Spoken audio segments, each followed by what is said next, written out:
Let me walk you through how to add Dropbox to your File Explorer in just a few simple steps.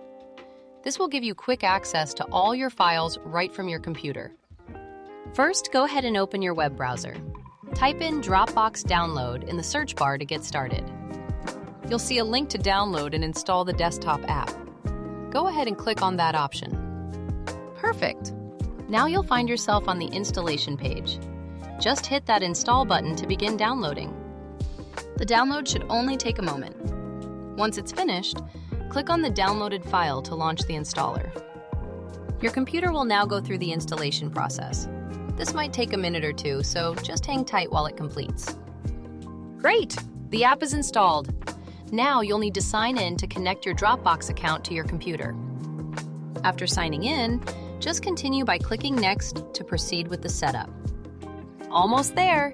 Click on Open Dropbox and your Dropbox folder will now appear in your File Explorer, ready to use. And that's all there is to it. Dropbox is now integrated with your File Explorer, so you can access your cloud files just like any other folder on your computer.